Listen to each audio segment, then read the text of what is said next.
All right. It is 8:30. We're going to do an hour of Red-Handed Doom prep. Prepping some Dungeons and Dragons. It's also... Whoa. It is 8:30. Oops. All right.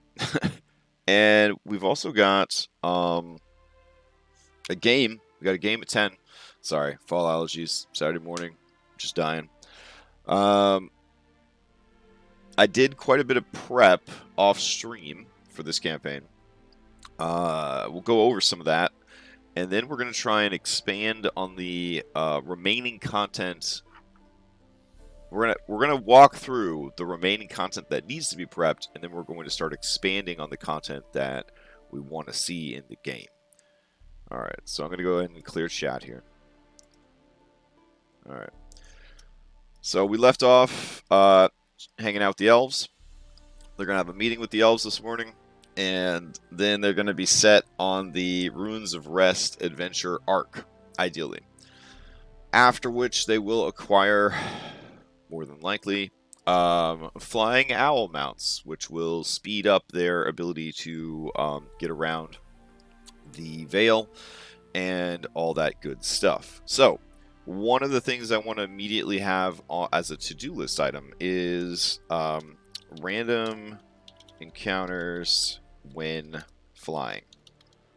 So I want to make sure that we add that to the thing. We're also going to look at Abyssal Brews, Campfire for traveling, because they are going to be traveling a great distance. But they got a ranger, an A5e ranger, they got a druid, and they've got a beast heart. So generally traveling is kind of a moot point, really. So we'll kind of get them kind of speeding around the Vale or whatever. I anticipate that this group will probably finish everything that they need to do well before the timer for the campaign causes them any issues.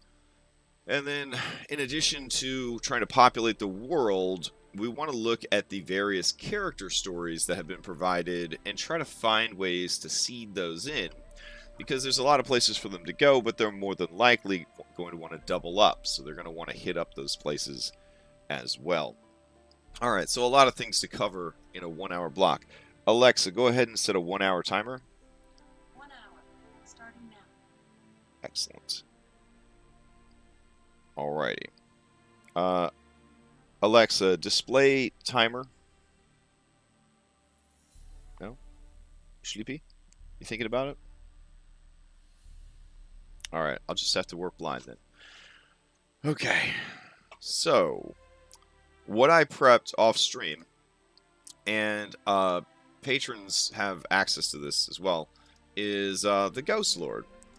So, we go over to the Ghost Lord. I'm going to have one encounter in the Ghost Lord's area as they try to get through. It might be 2 encounters if they do a lot of flying, I guess.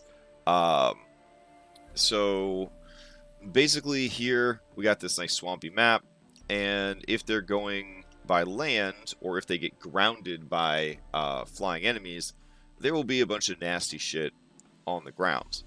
What I'll probably say is simply that the owls refuse to go into this area. And I mean, they could magically compel them and stuff like that, but it's incredibly unnatural. So we've got these ghost lions, which are reskinned lich hounds from Kobold Press. If you are not familiar with the lich hound stat block, it is very good. It's a very good stat block.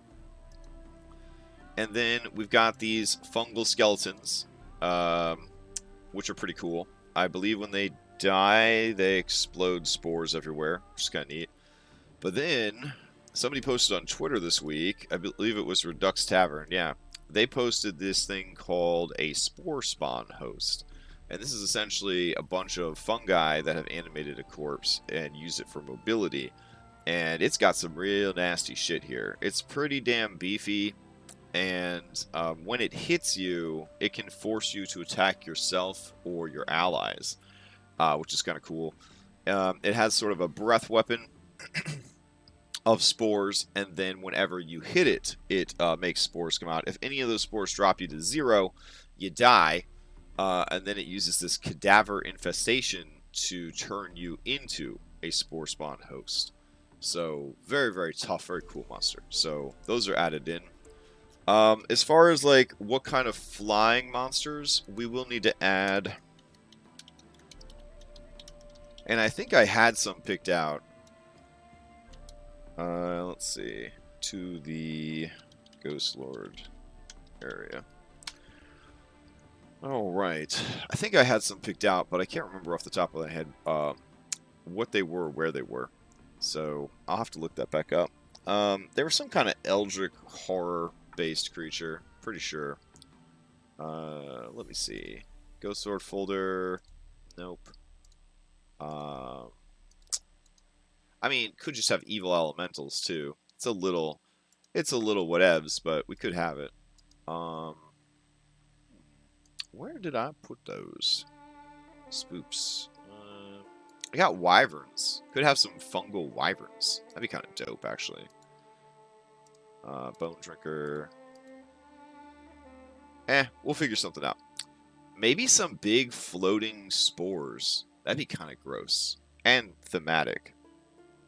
Let's see. Floating spore monsters. Sadly, it's just giving me the game Spore. Horrible. I'll keep an eye out. We'll figure it out. We'll get something gross floating around in the air there. Oh, gas spores. There you go.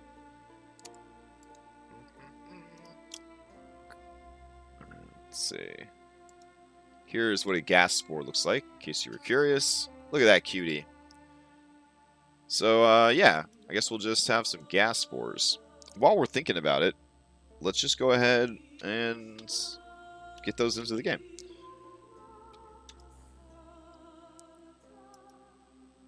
All right.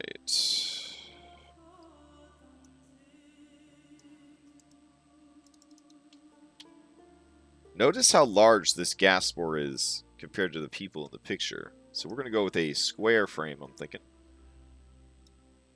Go. It's thinking about it. It's going to open that file any second now. There we go.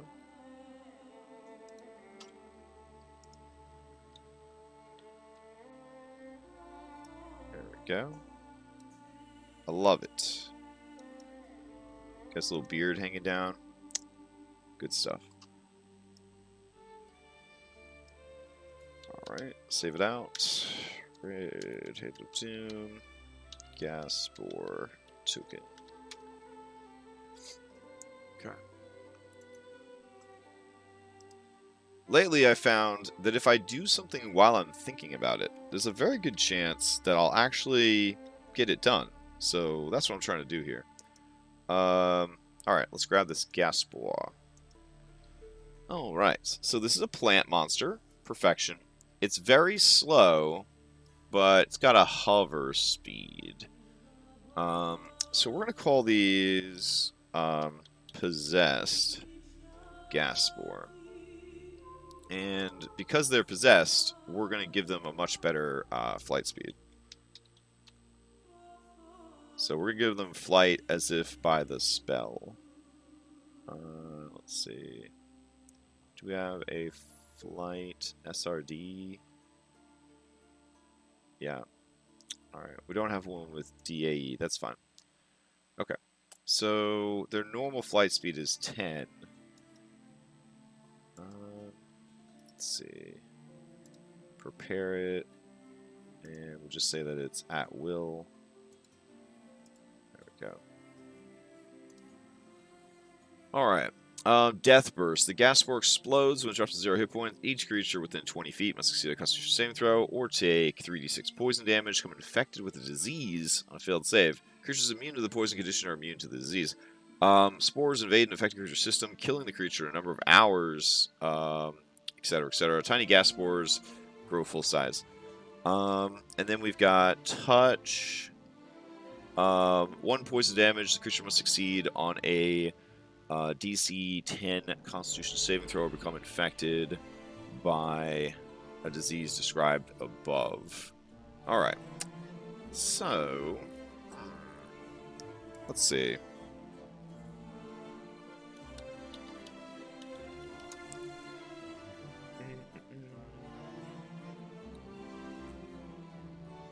I want these to feel more like a very difficult thing that you have to avoid while you're flying around, and that when they come after you, it's real bad. So, okay. First of all, we'll replace the art with the mini we came up with. So go here, go to tokens, go down to, I guess, plants. Go. And let's grab that token. I'm also going to make them huge. I don't mind them having a ton of HP. These are going to be more like an obstacle, I think. So we could have these in the air plus something else that's like going around triggering them. That could be kind of cool. Alright. Yeah, I like that. Okay. So go here, do that. And we probably don't need them to have that if we're just making them an obstacle on the map. Cool. Alright. Gas Spore. Sweet. Okay. So then we still need something that is flying and causing issues. That's where we could probably go with... Let's see.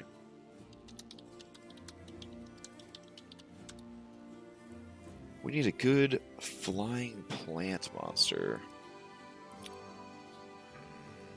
Is the corpse plant what we're looking for? Does that fly? I don't think so. Corpse flower. I don't believe corpse flower can fly. No. Alright. It does have spider climb, stench of death, tentacle. And it's full of corpses. I do kind of like that. What if we did a flying corpse flower?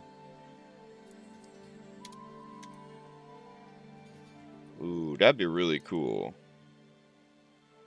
Alright. So we just need something that kind of flies around like a jellyfish almost. That has vines. Ooh, look at this thing. This could work. Oh, sorry, looking in the wrong window. So we have this kind of creature. That looks pretty cool. It's made out of seaweed, though, so I don't know. But it definitely looks like it's flying because it is swimming. Pretty cool. And then there's this thing. Does not look like it's flying, though. Let's see. What else we got?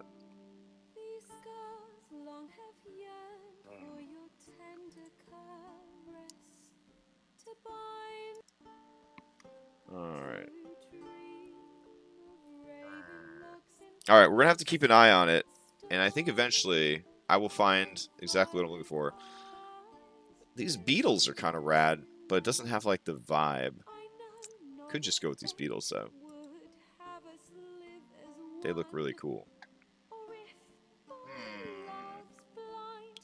Yeah, why don't we just go with these beetles? Oh, it's got a saddle on it. No, I don't want a saddle on it. Let's see.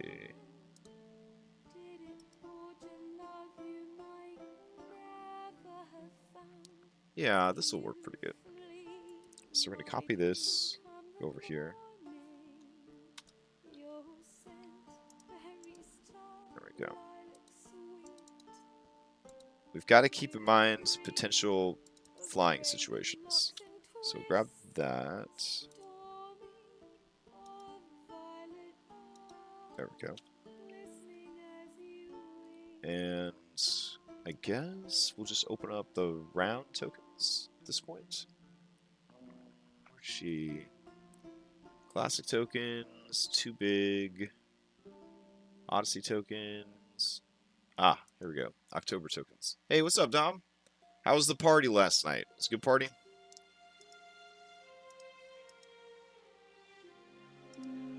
I'm happy to report that the wife and I have defeated Dragon Age Origins, and it was alright. It was alright. I don't know if I got the... I know there were quite a few different endings. Pretty okay with the ending I got. Wasn't super duper invested in it. I understand at the time when it came out, people were like sobbing uncontrollably because there hadn't been a lot of games that made you feel things about like the NPCs and stuff. And I understand that, you know, this one really went out of its way to do that. It was an okay party? Aw, that's dumb. Man. I've only thrown a couple Halloween parties, but they were both pretty fucking good. They were both pretty damn good parties. Okay. Let's go ahead and get this guy out. We'll call him a Red Hand of Doom Rot Beetle. There we go. And so, we want this Rot Beetle. Corpse Flower is so cool, and definitely thematic to the encounter. So, I feel like maybe we should have a Corpse Beetle somewhere. Let's see. What are some beetle monsters? Giant Water Beetle, Giant Fire Beetle, Giant Bombardier Beetle. That sounds sexy. Clockwork Ink Beetle, Prismatic Beetle Swarm. Let's take a look at this Giant Bombardier Beetle. That sounds exciting. Alright, what do you got going on here? Giant Bombardier Beetle. Has Spider Climb, has a Chemical Reservoir, has a Caustic Liquid. Alright. Does acid and fire damage. That's pretty fun. Multi-attack, 2 attacks, Caustic Liquid every time. Oh my. And a bite attack. And it's a breath weapon every time? Holy shit. Alright. Oh no, it's a ranged attack. Not great, but we can make it work. Alright, Chemical Reservoir. Use Caustic Liquid 10 times. Okay. And Spider Climb. Alright, so let's just change a couple of things up here. We're going to go ahead and give them a flight speed of 60. We're going to change their name to Giant Corpse Bomber Beetle. Oh. Bomber Beetle. Alright, that sounds good. Go in here. Change the name. Go in here. Give him blood. There we go. And change this out. Aw. Haven't used these since Skull and Shackles. 'Twas a long time ago. Alright. This is Beast. So we'll go in here. Grab that Rot Beetle. There we go. Not exactly what I thought I was going to prep. I got distracted by distractions, but it's fine. We're still getting prep done. There we go. And this will be Caustic Liquid. Let's see. Icon. What's this? Tools. No. Magic. There we go. Nature. You got anything, I don't know, wet looking? Nothing? Alright, cool. Water? Okay, I'm just going to take that, and we'll move on. Target must succeed a DC 13 saving throw or be blinded until the end of its next turn. Nice. Okay. We're going to have it do acid and necrotic damage. There we go. And we'll do that. And I guess we'll just get rid of this. We'll go over here. And it's a ranged weapon, dexterity based. It's going to do 2d4 plus Atmod plus necrotic. And then it's going to have a flat dexterity saving throw. We'll just put it at 15. There we go. And that's against the blind. Alright, cool. And I think that works fine. We're going to pump their dex up to 17, put their CR at 5. Excellent. And then with the bite. Alright. So we're just going to go in here, and we'll call it a necrotic bite. We'll make it a finesse weapon. We'll have it do atmod piercing plus 2d4 necrotic. There we go. And I think that's it. Feat, action. Okay. Not a very complicated monster. Totally okay. And caustic liquid, we're going to give it 10 uses of it. And that'll be that. Alright, sweet. So these guys will be flying around trying to pop these things. Because we also want to give these guys immunity to poison. My bad. So let's see. Go here and show empty senses. Damage immunities. There we go. Poisano. Alright, so these guys will be flying around trying to pop these guys during a flying sequence. Otherwise, these guys will be on the ground. And I guess we could consider possibly a corpse flower enemy. Might be kind of cool. Alright. So let's go get rid of these gas balls. Throw the corpse flower in there. Sweet. It's just such a good monster. And like this guy is an evil undead druid. It would be a failing on our part if we didn't have these guys in there. So Red Hand of Doom, corpse flower. All right.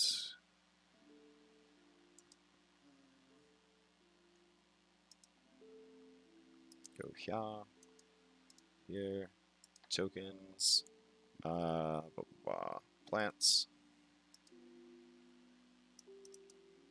Also, have you noticed that like plant monsters in 5th edition D&D do not mess around? Like almost all the plants, I feel, are very, very well made and very, very strong.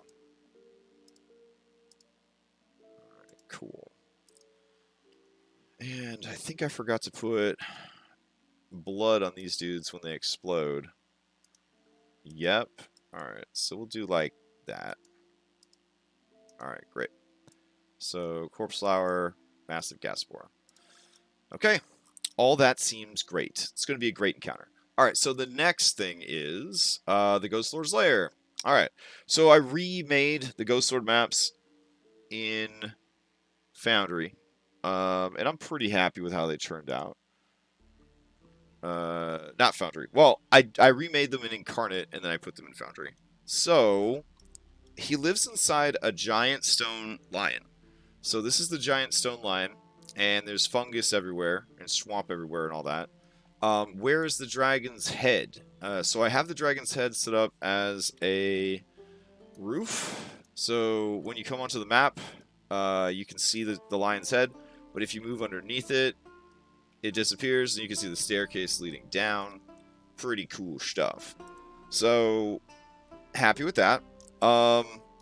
It occurs to me that we could do a set elevation here, which would be great. Let's see. Is this set up properly? I'm just gonna... Does Macros Directory access all my macros across all of my games? Or do they have to be like in a folder? Good question. Good question.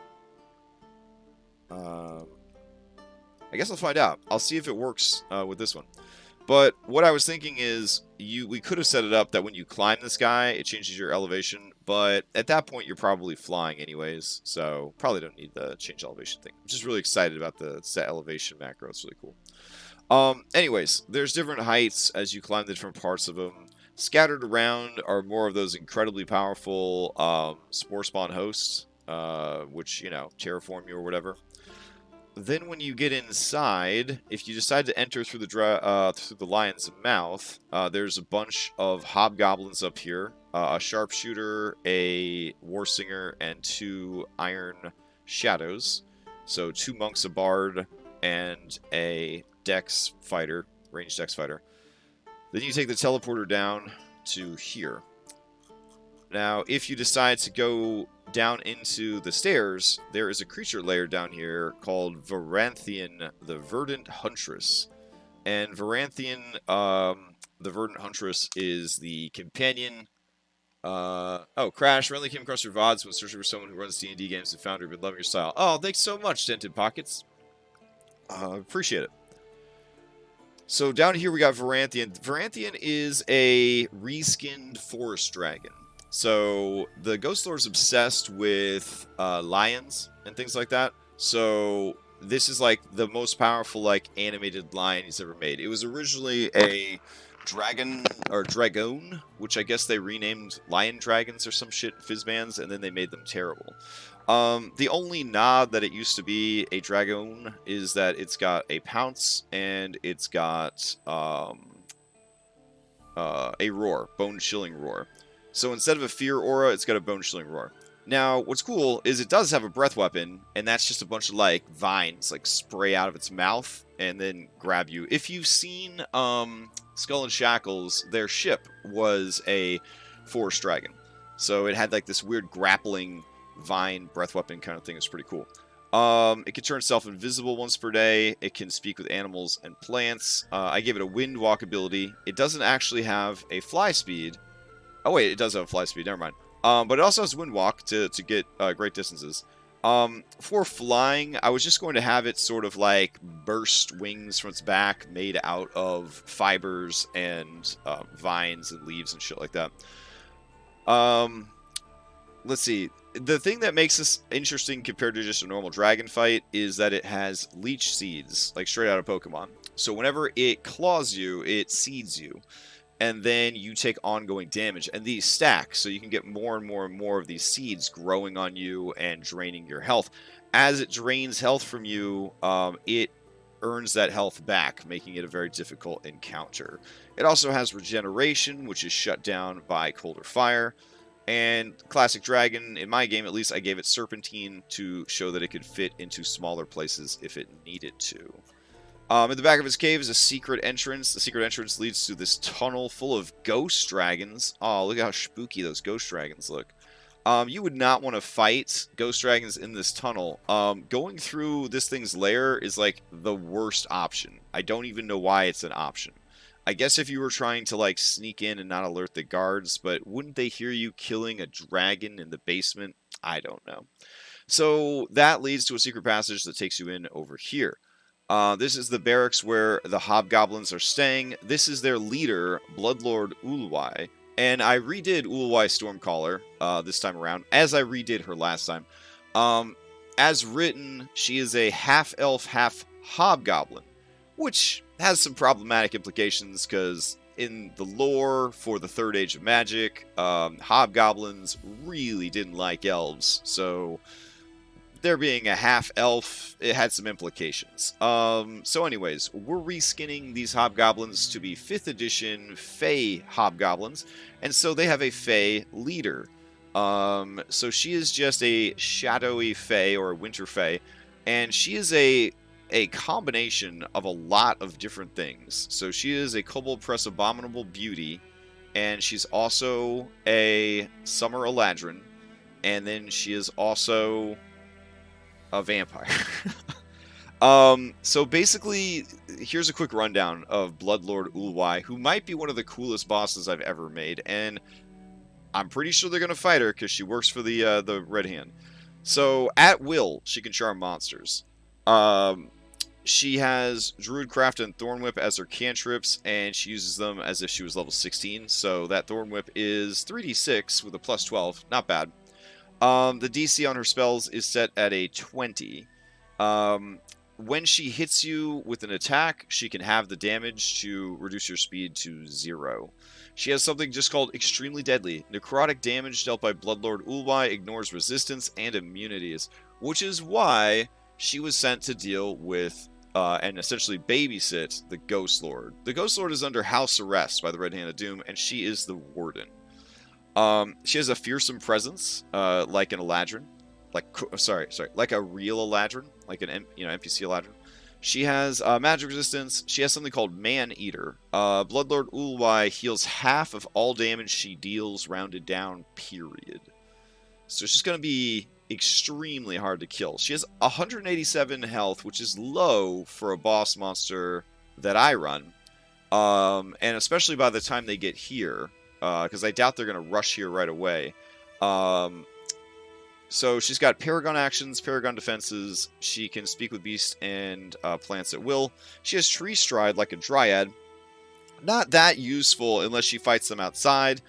Then she could, move around quickly outside because of the trees that are there. She's got Thirsting Claws that just deal 8d6 necrotic damage. She just hit you, and they do 8d6 necrotic damage.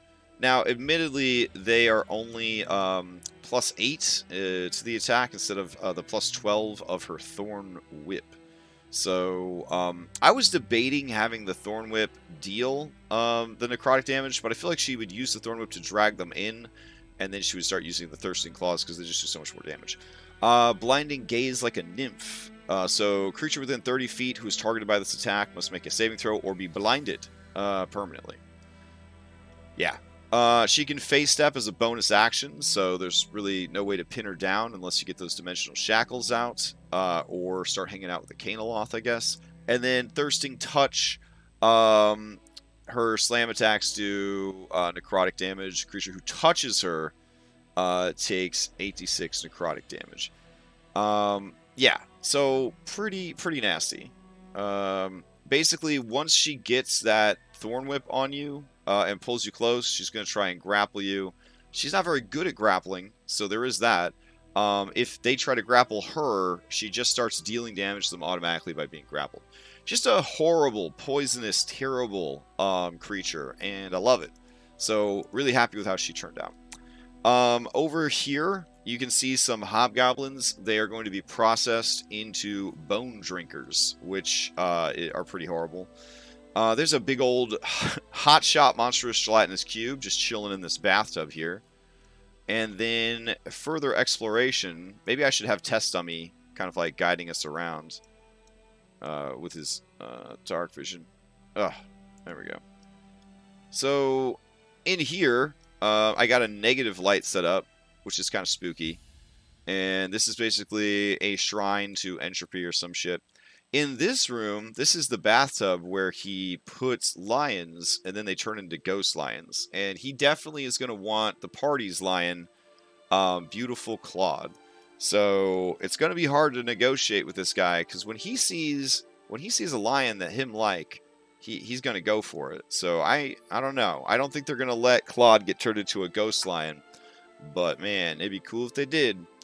I don't know why this guy's on fire. That's terrifying. Okay, so we've got these bone drinkers locked in cages. So bone drinkers are a special type of undead that can only be made from hobgoblins. And they have weird tentacles that come out of their bodies. The tentacles can pierce your flesh and liquefy your bones. This is a real monster from 3rd edition. And they're no slouches. So basically, he is making these for the Red Hand's army. Because, they basically have him under house arrest. This is his Kingpin meditation chamber. Not even fucking lying. He's just got a white room where he goes to stare at the walls. In here is his treasure hoard, which is destroyed because he misplaced his phylactery. So I was explaining to my kid that the Ghost Lord is not evil. The Ghost Lord is very much unaligned. He did what he thought he had to do to save his people. Now, admittedly, he did evil things, and he works for a very evil woman. But he himself is not evil. He has no evil intent, even though he's willing to do evil. And so since he was banished from the Tiri Couture, he has kept to himself down in these swamps, minded his own fucking business. He doesn't attack people. He doesn't go after people. If people come to his territory, you know, get off my land or I'm going to shoot you, basically. So yeah, that's his thing. So he's not evil. So he had no reason to think anybody would try to come kill him. So his phylactery, it just used to be hanging from the mouth of this lion. And then he thought, "Hey, what's up, gregarious dinosaur?" He thought that maybe he misplaced it or something. Anyways, in here, shrine to Zugtmoy, the goddess of rot, decay, and fungus. And then finally, in this in this lovely sitting room, we have a flaming. Why are you flaming, buddy? Ghost Lord, and look at that. He's a cute little elf, and he's sitting in here. He's reading a book, just having a nice time. And that's the Ghost Lord and his new map and all his new minions and bad guys. Really excited for it. Major part of the campaign. All right, we got a little distracted coming up with flying swamp monsters, but that doesn't mean that we're not going to have time to do the other stuff. So let me go ahead and open up the Red Hand of Doom adventure. There we go. And let's see. The major beats of the story is what we're going for. So we did the Witchwood, and we did the Ruins of Rest. We've already prepped the Ghost Lord's Lair. So the only two major encounters that are left in the adventure, there's only two more major encounters left in the adventure, is Enemy at the Gates, which is the attack on Brindle. What we will be doing for that is Zapiku is part of a Patreon where they make cities and stuff. I believe it's called Burrow Bound. Like Burrow, like the neighborhood. Here, I'll post the link. Anyways, I had been supporting them, but it was costing me like $30 a month, I think, maybe more, and like I just didn't need that many cities anymore. So I had already downloaded everything that they had previously released. So there is a town in here that will work perfect for Brindle. I used one of their city maps for Odyssey for the Battle of Mitros. If you need good city maps, definitely hit this up. But know that it's a little price. I was paying $10 per creation, but that gave me interiors of buildings. It gave me ambient music. It gave me NPCs that I could use. Probably way more than I honestly needed. But like this adventure, they changed this airship city to be a skyport essentially, so you could use it in your spell jammers. Just so many good things here, and that's what we're going to use for the Battle of Brindle. We're going to set up some key locations like we did when we ran it back in the Roll20 days, and we're going to have a map of Brindle. We're going to have key locations within the city, and then the party can choose which fights they do during the Battle of Brindle. One of them, of course, is Abithriax, the Burning King, and then there's also going to be one against Bloodlord Karn, and so there'll be like a few like cool fights or whatever. Yeah. So again, if you need city maps, these guys have you covered. They got an underwater city that I'm going to be using for Odyssey of the Dragonlords, post-game content. So there's just a lot of stuff here, really useful. I wish I could afford to continue supporting them, but it's a lot. Then we've got the Fane of Tiamat. So we're not fighting Tiamat. We're basically fighting a elder fae of bloodlust and slaughter. Same idea as Tiamat. He just wants a lot of people to be killed. He doesn't really care how the war turns out. But once enough people have died in his name, which is to say were killed for him or died for him, the ritual will be complete, and he will be able to be released from his prison in the Feydark and be out in the world. So, that sounds pretty fucking cool. So what we're going to do is the Fane of Tiamats. We are going to redo the map for Fane of Tiamat. So here you can see that it is actually, by the 3rd edition standard, this is a pretty damn good map. I ain't gonna lie. I replaced these maps last time I ran it and was very pleased. We ended up having to cut that campaign short because 2 of the people had to end the campaign by a certain date. And so I actually, for this, had a really dope outside battle. And then inside, I think, made it like a 3-room dungeon. And then they were at the final boss. This time around, I don't believe we have any time limits on Red Hand of Doom. It was advertised that we were just going to play it until it was over. And so we could definitely explore all of these amazing concepts and ideas. It is actually 2 stories tall. And there is an ancient dragon hanging out outside that you have to fight just to get in. So we'll figure out what to do with that. What I'm thinking this time around is that the entrance is going to be a massive stone skull. And you're going to go down the skull's mouth and, like, throat into the underbelly of the world. And you'll pass through into the Feydark. I want the entire dungeon to be in the Feydark this time around. And so I'm going to take all of these cool encounters with, like, the Bone Devil, warden of their dungeon, and they've got a hag who runs the kitchen. They got a night hag running the kitchen, all that cool shit. They got an underground temple with a secret door in the back. Takes you to a weird-ass Underdark chamber. And then there's the big bad's love nest, where he's banging a bunch of araignées, and he's got a vault full of treasure. And then finally, there is just a massive shaft that just goes up like 100 feet. So if you don't have levitate or a means of flying, you just can't do the final encounter in this adventure, which I thought was kind of a cool touch. And then there's a final chamber where you fight this dude, Azar Cool, who is a half blue dragon hobgoblin. There's his 2 araignée girlfriends. And you fight on this rather cool map, but I found a much cooler one by Heroic Maps, and I used that one instead. Anyways, what we're going to do with this is we're going to reverse it. There's a 100-and-something foot shaft that goes even deeper into the Feydark, and down there is the prison where this guy is held. And then all these, like, red hand people are there, and there's like there's going to be a well of blood. And then the well of blood is like full and it's overflowing. And then that blood is what they're using to melt the chains that bind this dude to free him into the world. Very exciting, very cool shit. So that's it, right? That's the campaign.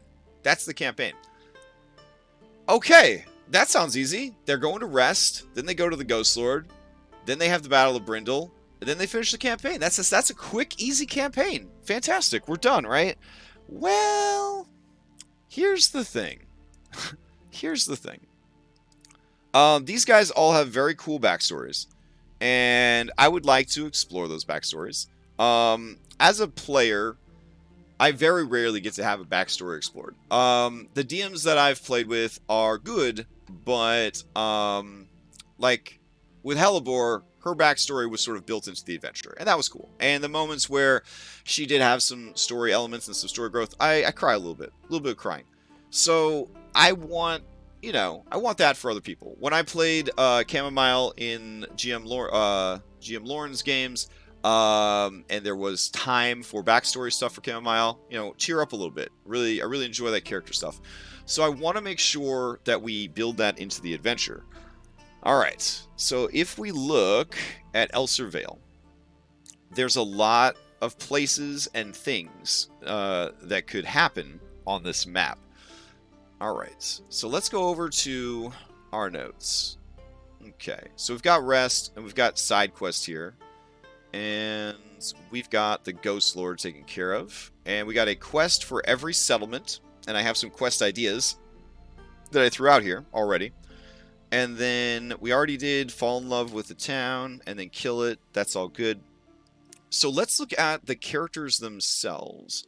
Do I have... let's see. I got Jert. Alright, where's the fit? Varanthian, Leech Heart, the Blood Hag. Okay, so I wanted to have a Blood Hag, because they steal faces, that is wearing Jert's girl's face. Alright. So we're going to have a section here. We're already in Tyr Couture. We're going to have a section here called Backstories. Alright, so for Jert. Let's see, we'll make him checklist. Girl went missing. Him follow. Family moved on. Wants to find. Everyone old. Him rumple. Still skin. Alright. And then we'll have this Blood Hag. And we will call her Liliri Leechfang. There we go. So Liliri Leechfang, who is a Blood Hag, and she wears the face of Jert's childhood friend, and works for Red Hand of Doom. Wants to infiltrate the group to spy! Exclamation mark. Alright, that seems fun. Cool. I'm trying to remember, and I might have to go back and watch some episodes. I'm trying to remember where his fucking family is. I could have sworn I put them somewhere near Prosser. So that's what I'm gonna do. The cool thing about NPCs giving your players information. Oh, a wall of blood. Oh, hell yeah. Good point. Good point, Gregarious Dinosaur. We'll add a wall of blood for sure. We'll just rework every spell to be a blood spell in that entire room, in that entire fight. Everything will be blood. Even the stuff the players do. It's just going to be blood themed.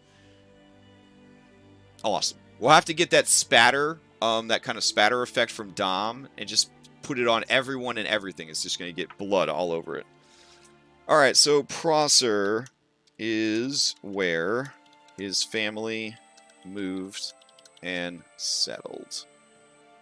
That's official. So whatever he's heard before is wrong. So that's the cool thing about NPCs giving the players stuff and not like magic. When you give something with like, if God tells you this is it, and then the DM's like, I forgot what God said, I'll just change it. Like, that doesn't really work. But it does work pretty well when random NPCs are like, I think I know where those people are.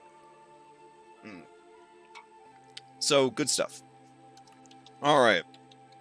Next up on our people with backstories list, we have Layla.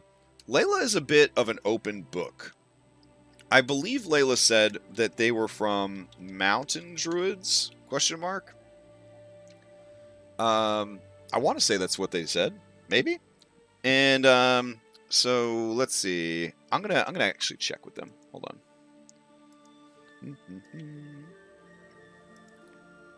Okay. Where in the Vale is Layla's? Okay. So we'll come back to Layla. And then, let's see. We've got Guy. Alright, so Guy is from Elser Cross, been all over, working for a mere demon. Okay, she has beef with, let's say that she has beef with, Bloodlord, man, we just looked at her, Ulwai. Alright, so she has beef with Ulwai. Okay. And is there something that she wants or she wants for Guy? That's the question. There's got to be something somewhere that she is after. I would assume she wants a mirror. She wants a mirror. Let's see. Ulwai knows the location of the mirror. she seeks. Alright, that's a pretty good start. Let's see. I haven't forgotten who the players are, but if I look upon them, I might have a better idea. Also, we're supposed to get fresh Thanlin art, too. So, let's see. So, Thanlin is kind of an open book, which I like. Thanlin is Drellin's Ferry and the Vale. So, I feel like we've had Thanlin in the spotlight for a while, so there's not really as much we need to worry about for Thanlin. So, kind of like chill on Thanlin for a little bit. Barnabas. Alright. So, Barnabas. He has family. Where? In Denevar. Denevar is like the last place that's going to be hit, and it is unlikely that Denevar is going to provide any aid in the battle. It's also very far away. So, if they decide to go to Denevar, I mean, you know, we'll make it work, but it's pretty far away. Plus, he's kind of like, what is it, when the kid runs away from home? Prodigal? Prodigal? There we go, prodigal son. So he's sort of like disappointed his family and he's left and all that kind of stuff. He is after wealth and power. I think he will be very interested in the treasures of wrath. And also Lichdom / Ghost Lord contact. His patron... His patron wants to burn down Marth Forest to punish the Seelie Fae who banished her to the ring. Period. But knows he needs to get stronger. Alright. Oh, thank you, Nightbot. Oh, also, I was told I should do marketing in the middle of my streams. So, and I should make it feel natural, which now I'm not making it feel natural because I'm saying that I'm doing marketing during my streams. But we've got 3 fundraising games for Extra Life coming up. And we still got room, so I'm going to post them up there. The first is a horror adventure that I am working on in partnership with Heroic Maps, which is sort of like a, I don't know, childhood dream, but it's a D&D dream of mine. I love Heroic Maps, so working with them on projects is amazing.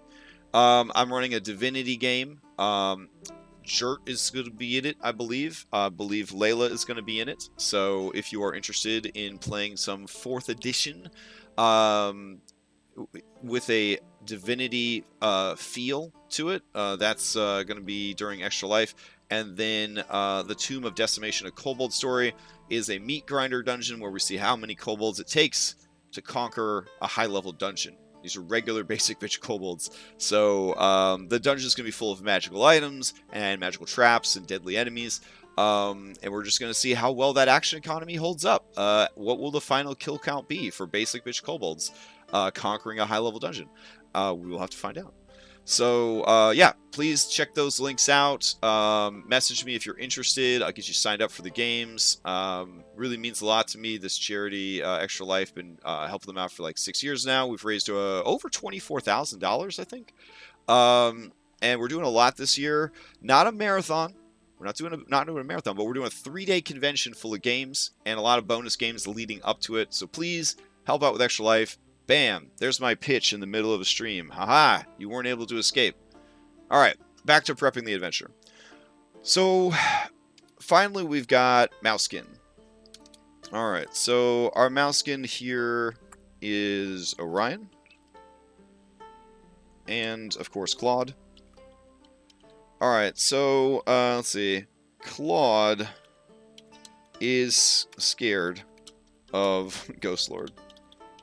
Starts having bad dreams about him after meeting with the Queen.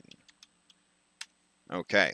Now, anybody that followed my content like for years and years and years, Queen Celeria actually becomes a vampire in the follow-up game, which is pretty fucking cool. A lot of crazy stuff. They become like vampire elves. It's like a whole thing. It's really cool. All right, and let's see. What does Orion want? Orion wants to help his people, and they live near Hillwatch. So Hillwatch family in danger. All right, and then I'm hearing back from Layla somewhere in the Giant Shield Mountains. Oh, okay, so that's up here. Yep. All right, so she is allied with Red Rock. All right, fantastic. So we have some reasons now for them to want to travel, and we have things that we can incorporate as we are mapping that out.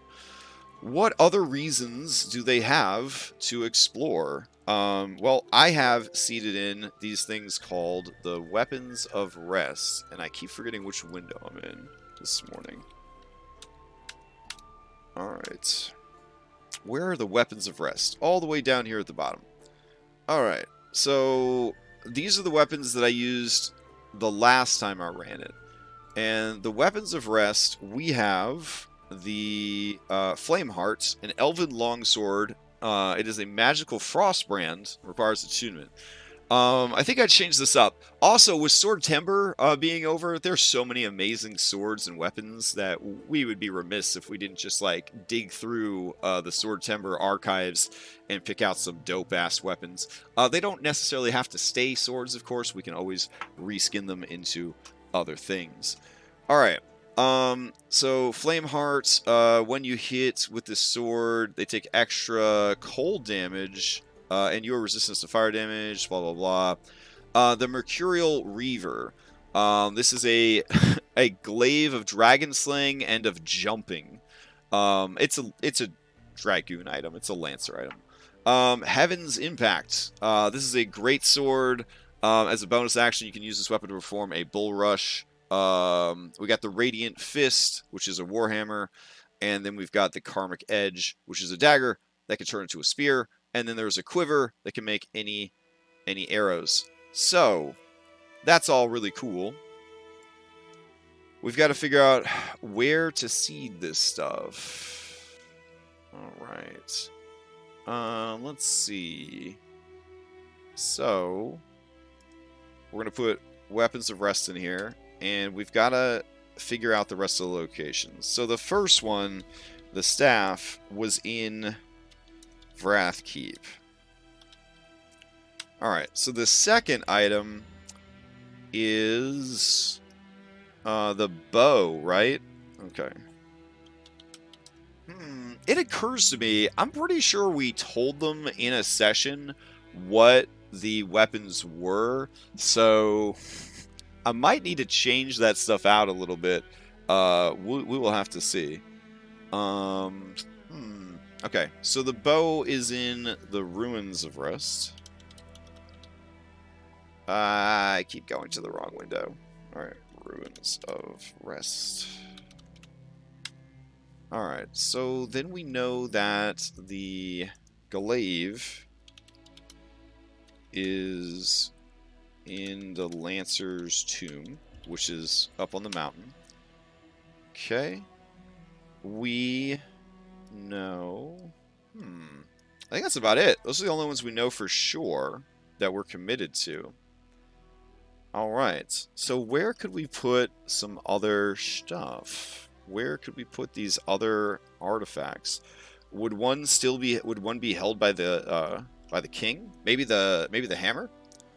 Alright, so Warhammer is within the hammer fast holds.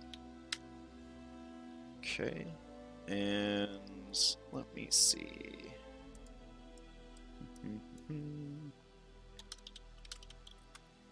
We only have a few minutes left, y'all. Kind of sad. I feel like we're making good progress, though. but we could do better.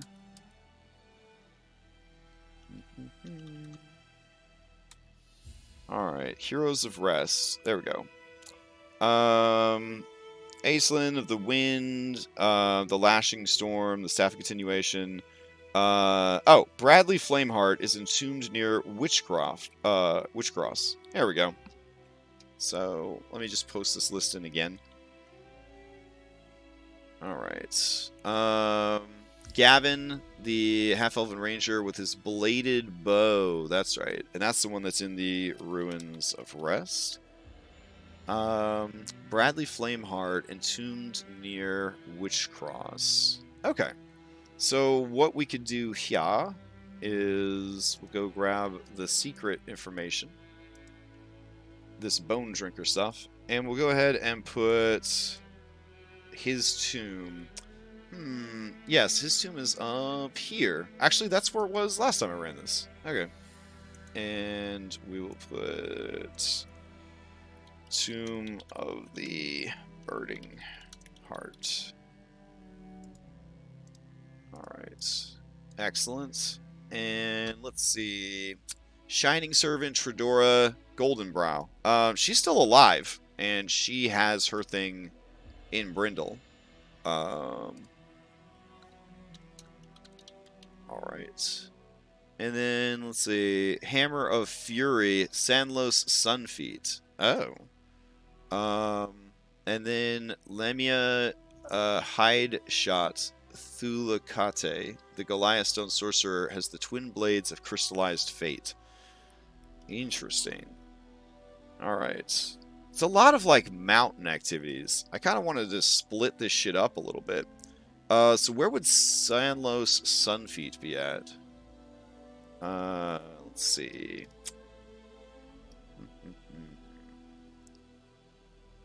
Maybe just in the middle of the Golden Plains? That'd be kind of cool. Oh, yep, I hear you. I see you. I understand. Because they're already heading over here for the Reaver stuff. So we could just put that. And we'll call this Sunfeet's Rest.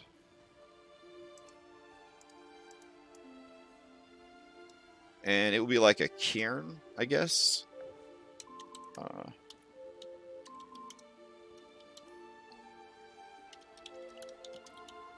Alexa, stop the timer.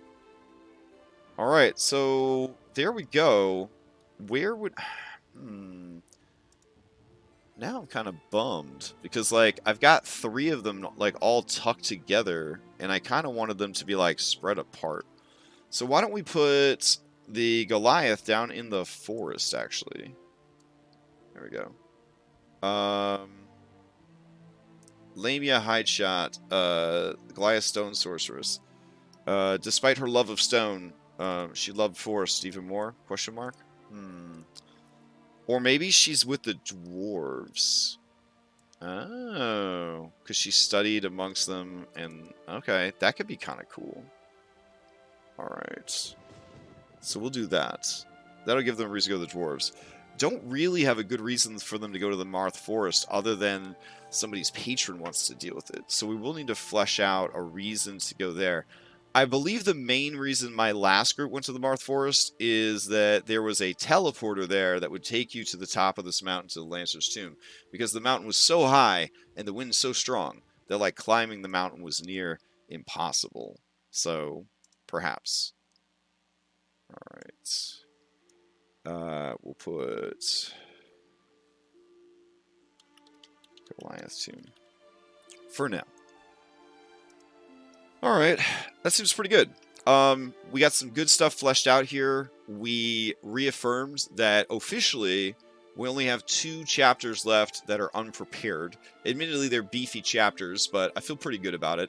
And we do have a bunch of little things that they need to do and that we want them to do. But I do have a bunch of side quests here for all the different settlements. Let's give it 5 more minutes to try and just, like, throw some shit out here. So we got Bargus Raiders. already on there. Do we have too depressed to fight? Alright, what's causing them to be too depressed to fight? Oh, it's a woe siphon. That's disgusting. Okay.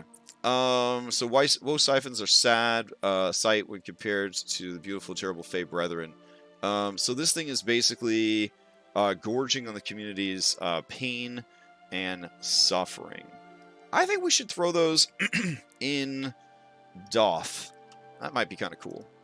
Let's see what else we've got. Assassins for Brindle.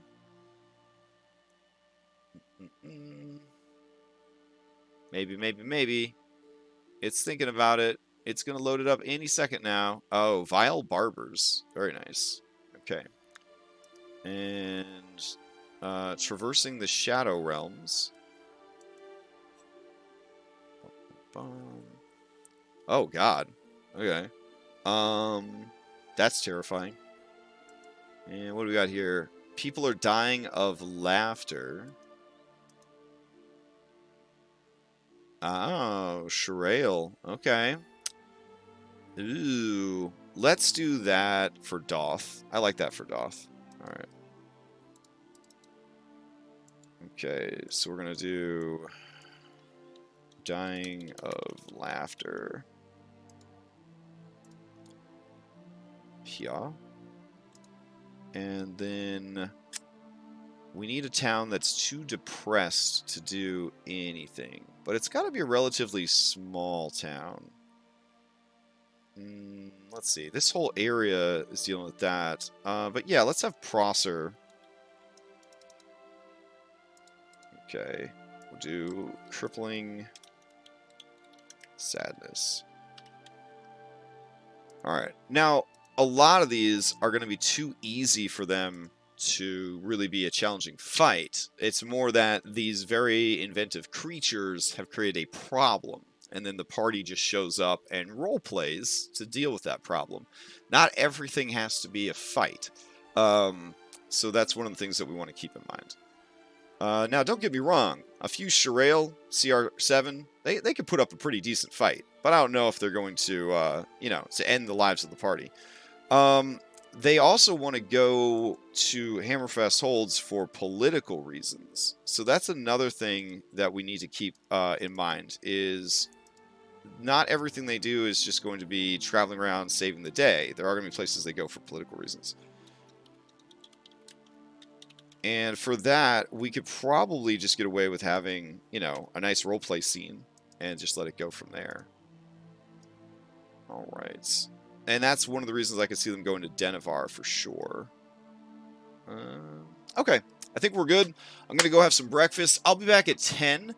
Lexea's 22 will be running the game. Still don't have player streaming set up. I did get the backup computer to run the player streaming, but I have not had time with Extra Life prep, Curse of Strahd prep, and some publishing projects to get any of that actually set up properly. So it might have to wait until, I'll be honest, it's going to probably have to wait until after Extra Life to get player view streaming set up. So we're going to be relying on player streamers until then.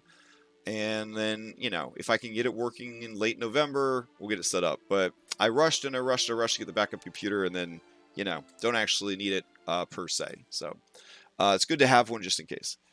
Alrighty, I am going to go grab some breakfast. I'll be back at 10. We've got more prep tomorrow for Mythic Odyssey. We got Mythic Odyssey tomorrow night. We've got level 16 adventures going on Monday for Odyssey Prime God's Work. So we'll be prepping and running that. Wednesday, we've got more Monster Hunter. Thursday, Curse of Strahd prep continues, Castle Ravenloft. We've made it to the roof. Now I believe we'll be headed down into the dungeons. And then there is also Witchlight. Last 3 sessions are starting. We're in the final chapter, in the final dungeon. Very, very exciting stuff. And then Saturday morning next week, we'll be back here. Saturday night, I'll be running that spooky horror adventure to raise some money for Extra Life. Sunday morning of next weekend, we'll be playing Cyberpunk 2077 with Dom, and then more Mythic Odyssey that night. a shitload of Dungeons and Dragons over the next like 6 weeks. So if you're not already on our Discord server or the Patreon, check those things out. I'll see you next time.